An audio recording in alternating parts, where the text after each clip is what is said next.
Rebonjour à toutes et à tous. En fait, je me suis rappelé le titre de cette prochaine vidéo et de ce prochain cours. C'était OK. Ah, mais oui, voilà, c'est écrit en dessous. Il s'agit bien évidemment de la manipulation d'objets JSON. Et l'entièreté de cette vidéo va être dédiée juste à ça, parce que c'est un truc qui va être très utile. Alors, le JSON, c'est quoi? Eh bien, ça veut dire JavaScript Object Notation. Et ça, par exemple, Node-RED se programme en JavaScript. Il semblerait donc qu'il s'agisse d'une notation d'objets adaptée au JavaScript. Plutôt logique qu'on l'utilise. Et ça va nous servir à quoi? On a déjà vu qu'il existait plein de types de variables. Mais il y a un truc qui est génial avec le JSON, c'est que ça transmet tout à la fois. C'est-à-dire que dans certains cas, même si en JavaScript vous pouvez totalement avoir une variable qui peut prendre plusieurs formes, sauf qu'en fait c'est une variable qui change de forme. Avec un JSON, c'est une variable qui contient plein de choses différentes et c'est un truc qui est utilisé énormément dès que vous commencez à parler avec des API, de commencer à connecter des programmes avec d'autres, de pouvoir récupérer des valeurs de capteurs ou travailler avec d'autres logiciels. C'est une notation qui est très utilisée parce qu'elle permet d'une part de stocker plein de variables différentes au même endroit, mais en plus elle a une structure qui est compréhensible à la fois par un ordinateur et à la fois par un humain. Plutôt pratique. Et comment ça se présente? Eh bien on va regarder ça, on va cliquer ici, et voilà comment ça se présente. On a donc un truc, donc une variable, MSG payload, donc c'est notre output, et en fait MSG payload, c'est un objet JSON. C'est en fait un objet qui s'appelle MSG, qui va avoir la clé payload, qui elle-même contient un JSON. Parce qu'on va voir qu'il y a très peu, il n'y a pas beaucoup de limites dans ce qu'on peut faire. On peut faire des trucs de dingue. On peut donc ici avoir cette structure-là, donc c'est ouvrir, fermer les accolades, et après on va avoir un système clé-valeur. Donc le système clé-valeur, vous voyez qu'ici c'est tout par paire. On a ici la clé, et il ne peut y avoir qu'une clé, enfin un nom de clé par objet. Donc vous ne pourrez pas avoir key underscore str qui se répète. Parce que l'objectif en fait c'est qu'on va dire, je veux récupérer dans MSG payload la clé key str, et qu'est-ce qu'elle contient? Elle contient value. C'est à peu près comme ça que ça marche. On a la paire avec les deux. C'est un peu comme un tableau à double entrée. Et on va dire, moi je veux, key int. Et key int, c'est 10. Tout simplement. Et là, on voit qu'on peut stocker des strings, booléens, vrai, faux. Ici, des chiffres sans virgule, des chiffres avec virgule. On peut stocker un array avec une liste. Et l'array peut totalement contenir des chiffres avec virgule, sans virgule, du texte, il n'y a aucun problème. On peut les mélanger ensemble. On peut même avoir une fonction qui est dedans, c'est-à-dire qu'on peut totalement après faire msg.payload.key_function, entre parenthèses le paramètre, et ça va nous rendre le paramètre. Et, truc encore cool, c'est qu'on peut faire un objet dans un objet, dans un objet, dans un objet. Donc on peut vraiment aller très loin, et ça c'est assez fréquemment utilisé. Si par exemple on a une station qui regroupe les valeurs de plusieurs capteurs, on pourrait avoir en fait un seul objet qui va nous donner comme clé capteur 1, capteur 2, capteur 3, et puis dans ça on a un autre objet qui va dire température, humidité, luminosité. Donc c'est assez fréquent de devoir avoir des choses qui sont les unes dans les autres, un peu comme des poupées russes. Et ça peut faire peur de se dire oula c'est une notation compliquée, mais en fait c'est extrêmement simple d'accéder à des valeurs et de les modifier, et même d'en rajouter. Aussi un petit détail. Avant qu'on commence à décortiquer un peu le JSON, il faut savoir que c'est assez fréquent que les JSON soient échangés sous forme de string.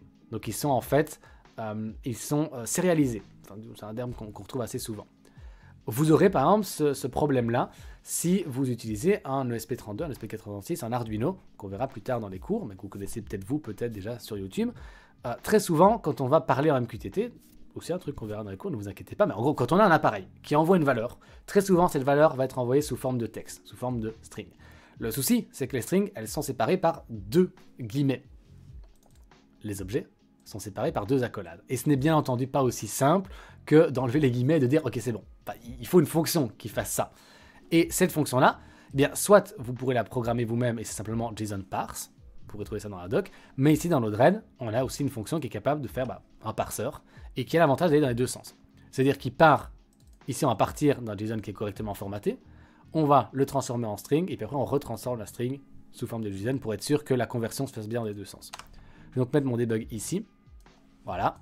Donc ça c'est un peu comme si ce que vous recevez ici c'est la valeur de votre capteur et ce que vous recevrez en dessous ce sera la valeur traiter dans Node-RED. Donc très souvent, pensez bien à utiliser le parseur pour avoir les données de la bonne façon, parce que on le verra, si elles ne sont pas sous forme d'objets, mais juste sous forme de string, vous ne pourrez pas explorer les données, vous ne pourrez pas les manipuler. Donc là, c'est la version d'origine, et la version retransformée, c'est bien ça. Node-RED est très sympa.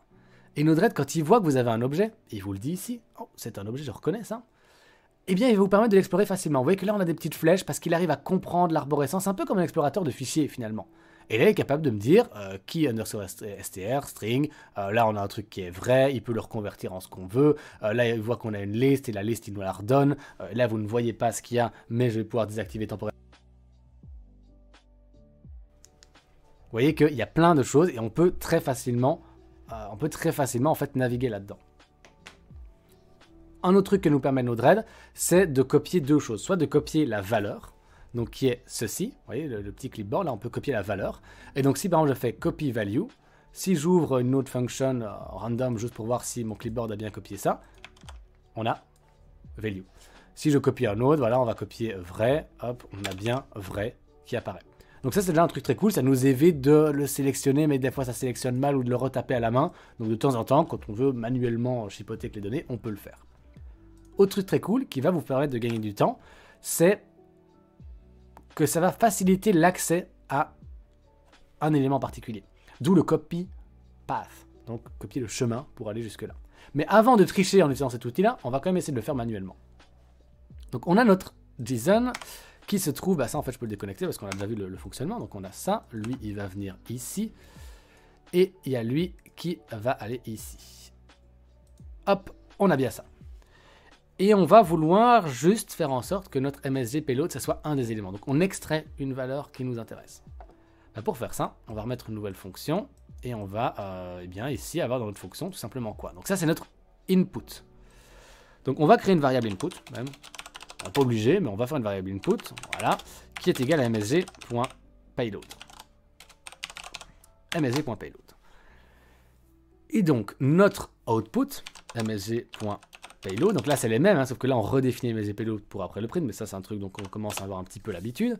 Et on va dire que c'est quoi? Eh bien, je veux key underscore str. Et pour y accéder, bah, dès qu'on veut récupérer un élément, ce sera point. Donc là, l'objet est dans input, donc je commence par input .key underscore str. Et là, normalement, l'output ne devrait pas être tout l'objet, mais plutôt juste value. Est-ce que c'est le cas? Voyons voir ça. Excellent. On a extrait l'information qui nous intéressait, et on a laissé tomber le reste. Ça, vous vous en doutez, que j'ai également la possibilité de traiter d'autres, enfin de prendre n'importe quoi. Alors on va essayer de remettre ça comme guide. Voilà, je désactive ça, je réactive lui. Si je veux ici, par exemple, key float, voilà, ici donc le 10.5, eh bien je vais faire input.key float, et vu qu'ici c'est un chiffre à virgule, je peux totalement le multiplier par 2 par exemple. Ça, rien ne m'empêche de faire ça. Donc là, normalement, l'input sera égal à 21 et pas égal à 10.5. Est-ce que c'est le cas? Voyons voir ça. J'active l'output ici. Paf, 21. Excellent. Donc là, très facile. Si maintenant, on a un truc un petit peu plus subtil, où on a un objet dans un objet, bah, je pense que vous avez compris. En fait, c'est assez simple. On rajoute un point de plus. Donc si là, on a, et je vais remettre ma caméra en visible, on a en gros un JSON dans un JSON qui se trouve... Voilà, on le trouve là. Donc on va avoir en fait quelque chose comme ceci. Le MSG payload, ce sera input.key underscore JSON point key 2. Donc ça c'est la clé numéro 2 dans la clé JSON dans l'objet input. Est-ce que ça me... Normalement ça devrait me donner des mots. Est-ce que ça me donne des mots? Dis-moi que ça me donne des mots. Et oui. Ça me donne des mots. Parfait. Ça fonctionne bien. Un truc qui pourrait poser problème. Il arrive des fois, par moment, que certaines personnes écrivent le nom des clés avec des caractères un petit peu bizarres qui, des fois, sont mal interprétés parce qu'ils ont une certaine signification. Si on a par exemple le tiret ici, il me semble que, et on va le vérifier, le tiret va poser un problème. Regardons ça. Donc si là je veux récupérer input key-str, vous voyez que là, regardez ça, il était surligné en bleu. Et donc là il est en train de me dire, ah bah oui, en fait toi tu veux prendre input.key et tu veux lui soustraire str. À mon avis, c'est ce qui va se passer. Et donc, il va me dire, bah oui, mais attends, là, tu veux soustraire str. Str, je le prends pour une variable. La variable n'existe pas. Comment on fait? Regardons ça. Et voilà, c'est bien ça. Str is not defined. Donc, c'est normal parce qu'en fait, il a pris le tiret pour un moins. La solution à ça est très simple. C'est qu'il faut lui dire spécifiquement, ah non, mais non, mais ça, c'est pas un truc moins un truc. Le moins, en fait, c'est du texte. Pour lui dire ça, eh bien, on va simplement enfermer ici ça dans des crochets pour lui dire bah, tout ce qui se contiendra là-dedans, tu le traites de cette façon-là. Et on va lui rajouter les accolades pour lui dire, ok, tu prends en fait dans input le truc qui littéralement est key-str et pas key-str. Et dans ce cas-ci, normalement, ça devrait... attendez, j'ai fait une petite erreur. Qu'est-ce que j'ai fait comme erreur? Il va nous le dire. Input.key-str. Ah oui, petit détail. Je le laisse dans la vidéo, comme ça vous avez le debug aussi. Vous comprenez un peu que là, il me dit quoi? Il me dit, oui, non, c'est bizarre. Il y a un truc que je ne suis pas censé voir. Parce qu'en fait, ici, vu qu'on utilise le système avec des crochets, on enlève le point. Donc, ce sera input crochet key-str. C'est un peu comme si vous aviez un array et que vous voulez récupérer l'index key-str qui apparaît là-dedans. Voyons voir ça. Est-ce que ça marche? Value. Parfait. Dernière petite subtilité, est-ce que je ne pourrais pas voir si on peut mixer un peu le système de points et le système de crochet. Alors pour mixer le système de points et le système de crochet, on va revoir un peu le chemin d'accès de l'autre élément. Donc je vais reprendre ça ici. Donc c'est lui que je veux avoir. Donc ce que je pourrais totalement faire, moi, c'est input key underscore JSON. Même si là ça rentre pas en conflit d'avoir un underscore, rien ne m'empêche de l'utiliser. Point key2. Et est-ce que là ça me redonnera des mots? Normalement ça devrait me donner des mots. Si ça marche, ça me donne des mots. Si ça marche pas, je suis embêté. Eh bien, ça me donne des mots. Donc, aucun problème. Nous avons totalement le droit de mixer des trucs avec des points, des trucs avec les crochets. Mais comme on a vu avec le bug que je viens d'avoir, quand on a un système comme ceci, avec des crochets, on n'oublie pas les guillemets quand on veut qu'ils soient pris de façon littérale, et on n'oublie pas, bien entendu, de lui mettre, d'enlever le point. Et ici, on n'est pas obligé de mettre du texte. Parce que rien ne m'empêche d'avoir un système, un truc comme ça, où là, j'ai let key qui est égal à key2. Et dans ce cas-ci, je pourrais lui dire ceci. Je peux totalement en fait avoir ce système-là où je mets une variable dedans. C'est pas moi qui dois littéralement taper ça dedans. Et ça peut être très pratique pour faire en sorte que le topic nous dise ce qu'on doit aller chercher dans un autre payload. Donc ça peut être très intéressant d'avoir un système comme ça où on automatise le fait de récupérer des valeurs. Pour ne pas dire de bêtises, je vais quand même vérifier que ça marche. Hein. Est-ce que ça marche? J'ai bien des mots, donc ça fonctionne totalement. Mais nous sommes sur Node-RED. Et sur Node-RED, on a notre vie qui est simplifiée.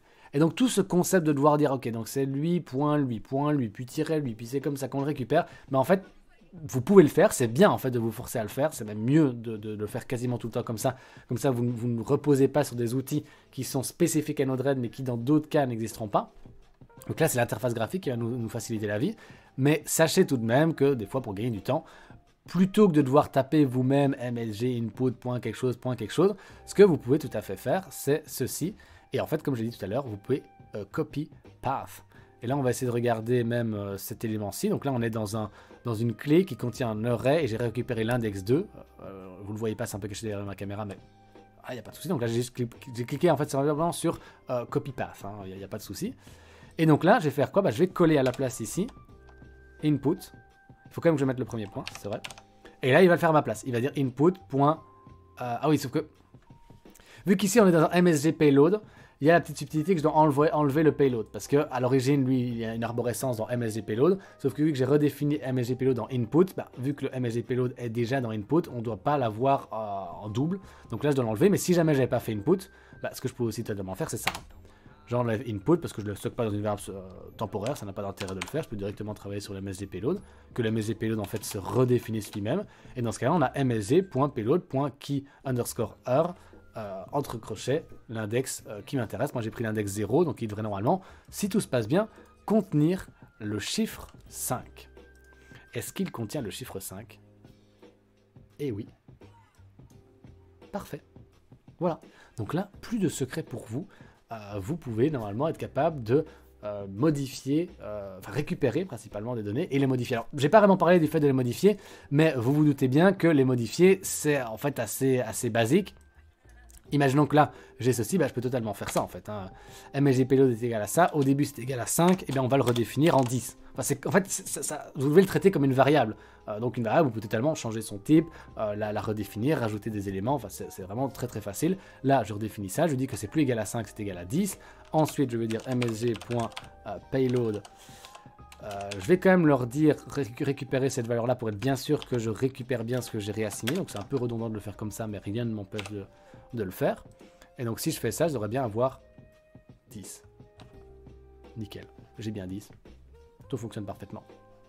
Pour plus d'informations, vous trouverez évidemment dans la description des informations, enfin des liens qui vous renverront vers de la doc un petit peu plus complète sur la manipulation d'objets JSON et même des sites qui vous permettent de reformater correctement vos objets, de vous assurer que tout est bien, que tout est ok, de voir si l'arborescence est correcte, si vous n'avez pas fait une faute de frappe. Mais ici, vous avez déjà de quoi comprendre la manipulation basique d'objets JSON. Et c'est tout ce qu'on a à voir pour cette vidéo-ci. Ouais, c'est déjà pas mal, hein. À mon avis, la vidéo elle dure un petit temps. Ouais, attendez, combien de temps? Oh, 17 minutes. Et ça va, 17 minutes, il y a de l'info. Dernière petite chose de cette série, de ce cours-ci, nous allons voir un autre détail qui n'a strictement rien à voir avec ce qu'on a fait ici, mais qui va être vraiment ultra utile. Mais c'est limite un des éléments les plus utiles quand on va vouloir faire des systèmes un peu plus complets, quand on va vraiment pouvoir faire automatiser des robots, faire du système de contrôle à distance. Mais ça, c'est pour la prochaine vidéo. Du coup, on se dit à bientôt, à tantôt. Allez.